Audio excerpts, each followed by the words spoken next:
মই আপোনালোকে সকলোৱে জানে আমি ৰাইজৰ দলে শংকৰজ্যোতি বৰুৱাক এৰেষ্ট কৰাৰ বিৰোধিতা কৰিছো আৰু বিশেষভাৱে শংকৰজ্যোতি বৰুৱাৰ ওপৰত যি ধৰণে অসম পুলিচে হাতকেৰেয়া লগালে সেটোক আমি হেণ্ডকাফ লগোৱা কথাটো তীব্ৰ বিৰোধিতা কৰিছো। সেইটো একেবাৰে বেয়া কথা। দ্বিতীয়তে আপোনালোকে এইটোও জানে যে আমি শৃংখল চলিহা, মোৰ ভাই শৃংখল চলিহা গ্ৰেপ্তাৰ কৰাৰ তীব্ৰ বিৰোধিতা কৰিছিলো আৰু তেওঁক অতি সোনকালে মুকলি কৰি দিবৰ কাৰণে দাবী জনাইছিলো। কালি বাৰু তেওঁক গ্ৰেপ্তাৰ কৰা নাই, তেওঁক আটক কৰিলে, তেওঁক মুকলি কৰি দিলে। এতিয়া একেটা সময়তে কিন্তু মই দুটা কথা আপোনালোকক একেটা সময়তে ক'ম। একেটা সময়তে এই দুটা বাক্য কিন্তু একেলগতে ওলাব লাগে। এটা হ'ল যে এজন অসমীয়া ল'ৰাক গ্ৰেপ্তাৰ কৰিছে, অথচ সেই একেই মাৰপিটটোত জড়িত আমি দেখিলো যে হিন্দী ভাষী পৰিয়ালটোক গ্ৰেপ্তাৰ নকৰিলে। এইটো অত্যন্ত ভয়ানক কথা।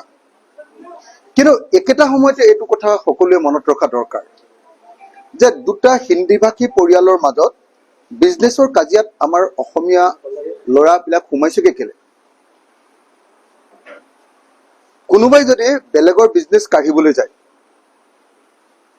ইজনে সিজনৰ বিজনেছত যদি সোমাবলৈ যায়, তেতিয়া এইটোতো একো ভাল কথা নহয়।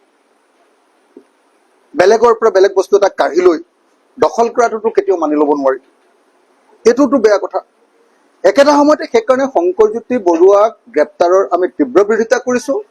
কিন্তু একেটা সময়তে লোকৰ বিজনেছত গৈ এনেকে হস্তক্ষেপ কৰিবলৈ যোৱাটোতো একো ভাল লক্ষণ নহয়। একেটা সময়তে আমি শৃংখল চলিহাৰ আটককৰণৰ তীব্ৰ বিৰোধিতা কৰিছো আৰু গণতান্ত্ৰিক প্ৰতিবাদক আমি পূৰ্ণ সমৰ্থন দিছো। কিন্তু 24 ঘণ্টা অকল যদি আমাৰ কিছুমান জাতীয় সংগঠনে যদি অকল চান্দাৰ কথাই ভাবি থাকে, 24 ঘণ্টা যদি বহুত জাতীয় সংগঠন কিছুমানে সব কথাতে যদি অকল চান্দা, মানে অন্যায় কথা এটাতো গৈ এনে জপিয়াই পৰি চান্দাৰ কথা ভাবি ব্যৱসায় বাণিজ্যটো যদি বেয়া কৰি পেলাব খোজে, এইটোও কিন্তু একো সমৰ্থনযোগ্য কথা নহয়। জাতীয় সংগঠন এটা মানে আমি সকলোৱে জনা দৰকাৰ যে আমি জাতীয় অৰ্থনীতি এটা কৰিবলৈ যত্ন কৰিব লাগে। অকল চান্দাজীৱী হৈ চলি থকাটো কেতিয়াও ভাল কথা আকৌ নহয়। সেইকাৰণে মই এটাই কথা ক'ব খোজো যে দুলীয়াজনৰ ঘটনাটো দুৰ্ভাগ্যজনক। তাত এজন অসমীয়া ল'ৰাক অকল গ্ৰেপ্তাৰ কৰিলে সেইটো ভুল। একেটা সময়তে আৰু যিখিনি মানুহে তাত মাৰপিট কৰিছিলে তেওঁলোকক গ্ৰেপ্তাৰ কৰা নাই, সেইটো দুৰ্ভাগ্যজনক। বিজেপি চৰকাৰৰ দিনত হিন্দী ভাষী যি মানুহ, তেওঁলোকৰ বাঙালী ভাষী মানুহ, আমাৰ অসমৰ খিলঞ্জীয়া মানুহতকৈ অলপ দমটো বাঢ়ি গৈছে। অসমৰ খিলঞ্জীয়া মানুহে য'তে ত'তে এতিয়া মাৰ খাবলৈ লৈছে, এইটো দুৰ্ভাগ্যজনক কথা। আৰু সেইটো লাই দিছে সম্পূৰ্ণৰূপে বিজেপি চৰকাৰে, RSS আৰু বিজেপিয়ে এই কামটো কৰাইছে, সেইটো দুৰ্ভাগ্যজনক কথা। কিন্তু একেটা সময়তে অনবৰতে য'তে ত'তে যদি অকল চান্দাৰ কথাটো থাকে, য'তে ত'তে যদি জপিয়াই পৰে, সেইটো কিন্তু বৰ মানে বিজনেছ কৰি নাখাব নেকি মানুহে কওকচোন? সেইটোতো গুৰুত্বপূৰ্ণ কথা ন। সেইকাৰণে মই সকলোকে অনুৰোধ কৰিছো যে চান্দা দুষ্কৃতিটো অলপ কমাই কৰ্ম সংস্কৃতিটো বঢ়াব লাগে।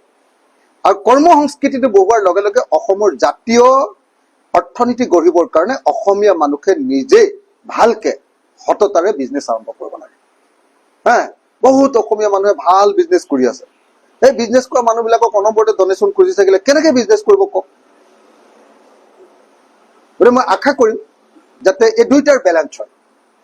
এফালেদি বিজেপি চৰকাৰৰ যিটো আমাৰ খিলঞ্জীয়া বিৰোধী অৱস্থান তাৰ বিৰোধিতা হওক, এফালেদি হিন্দী ভাষী বা বাঙালী ভাষী মানুহৰ আমাৰ ওপৰত অখিলঞ্জীয়া মানুহবিলাকৰ বা আপোনাৰ অখিলঞ্জীয়া মানুহবিলাকৰ বা বিদেশী বিলাকৰ, ইয়াততো বিদেশীৰ প্ৰশ্ন নাই, ক'ৰবাত বিদেশীৰ প্ৰশ্ন আহিব, বিদেশী মানুহৰ বা সন্দেহযুক্ত বিদেশী মানুহৰ উপদ্ৰৱ, সেই কথাটোতো নিশ্চয় মাত মাতিম আমি। কিন্তু একেটা সময়তে খিলঞ্জীয়াৰ নামত অকল এখন বেপাৰ চলালে কিন্তু সেইটো জাতীয়তাবাদ নহয়, সেইটো মনত ৰাখিব লাগিব। মই আশা কৰো যে অসমীয়া জাতীয়তাবাদে প্ৰগতিশীলতাৰ দিশত যাব, অসমীয়া জাতীয়তাবাদে ইনক্লুচিভনেছৰ পিনে যাব, সকলোকে সামৰি লোৱা জাতীয়তাবাদৰ পিনে যাব। অসমীয়া জাতীয়তাবাদে অকল উগ্ৰ ৰূপ ধাৰণ কৰি য'তে ত'তে জাকে তাকে মাৰপিট কৰা আৰু য'তে ত'তে যাৰ তাৰ লগত দম দি পইচা তোলোৱা এইটো কথা ভাল নহয়।